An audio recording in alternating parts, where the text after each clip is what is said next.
Hola, soy Jorge Sepúlveda Haugen desde Aysén, caballo de Troya cultural en Chile.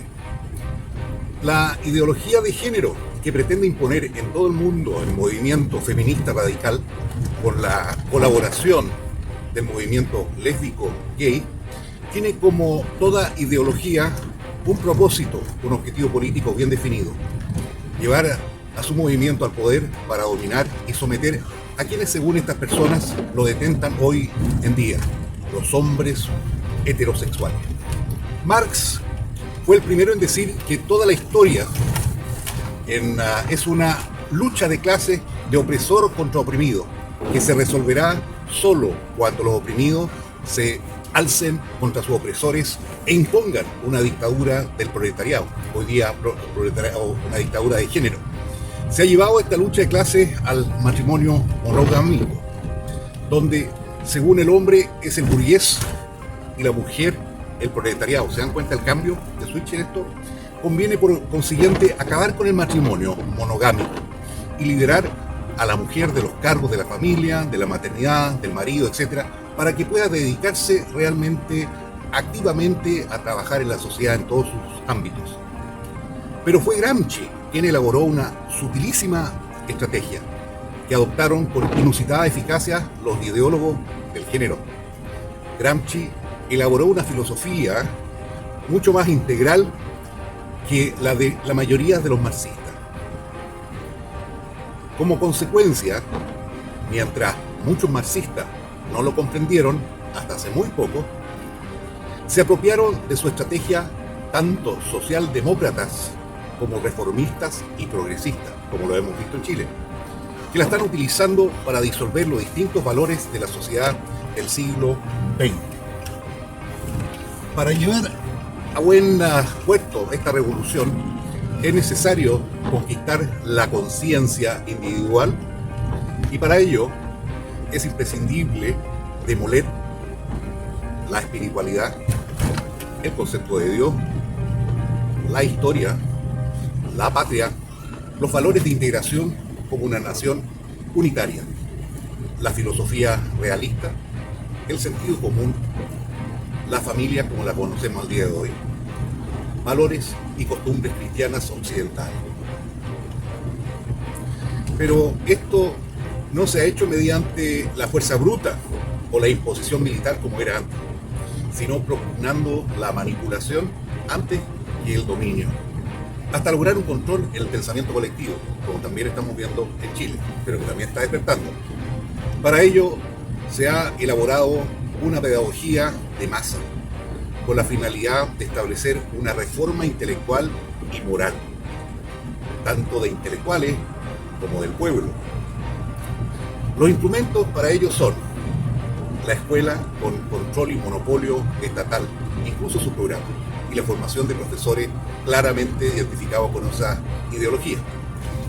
Los medios masivos de comunicación social, que lo estamos viendo en varios canales, Chilevisión, CNN y otros, y cómo reaccionaron en el periodo del 18 de octubre. El medio en que esta metamorfosis pueda realizarse es el pluralismo ideológico de la democracia, que deja indefenso el medio cultural atacado, porque en ella solo existen opiniones y todas son igualmente válidas. La labor se realiza actuando sobre los centros de irradiación cultural.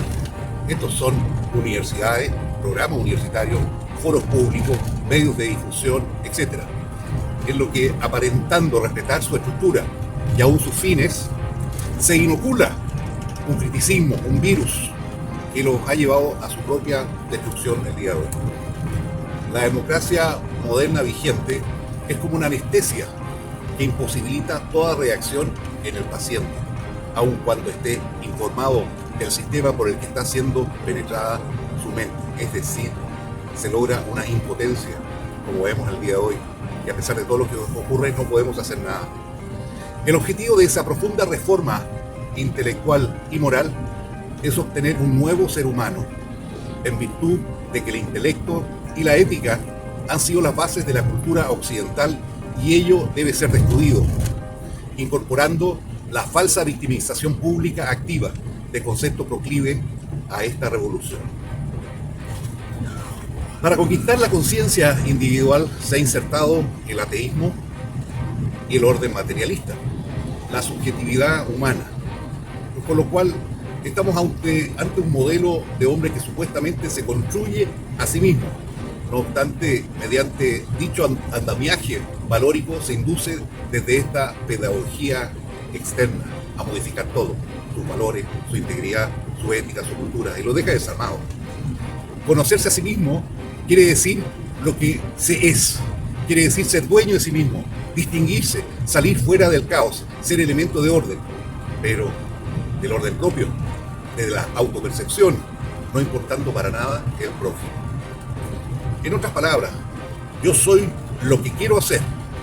Se propone así la destrucción del concepto clásico de la verdad, como adecuación del entendimiento a la realidad, para reafirmar la deidificación del movimiento y del devenir en el sentido comunista progresista, donde la verdad se crea, se hace y a cada rato se va cambiando la realidad. ¿O no has visto la voltereta? Gramsci no cree que las ideas por sí solas logren convencer a persona alguna. Si antes no se hace un trabajo sobre la conciencia individual, criticando y demoliendo los fundamentos del realismo y del sentido común. En este sentido destaca la importancia fundamental de la cultura de la imagen, que ataca más lo emocional que lo racional. Otro punto central del pensamiento de Gramsci es la negación de la naturaleza humana individual y la traslada en un ente colectivo, con la trampa del nuevo ser en búsqueda de la creación de la nueva verdad. Pero es una mentira porque lo que pretenden es un colectivo y quitarte tu forma de pensar. Para Gramsci la naturaleza humana no puede ser hallada en ningún hombre en particular, sino en toda la historia del género humano. Dicho de otra forma, el hombre es el género humano que se manifiesta en el devenir de la historia. Por eso, una de las grandes pretensiones de Gramsci es planificar un género humano mundialmente unificado, el gobierno mundial o a través de la ONU. La estrategia educativa de Gramsci consiste en crear una escuela niveladora que tiende a disciplinar y obtener un conformismo con los principios y el sistema de filosofía de la praxis. O sea, nivelan a todos. Ya no existe el reconocimiento de más alto puntaje o menos puntaje. Todos entran a estudiar igual, aunque muchos de ellos se quedan repitiendo.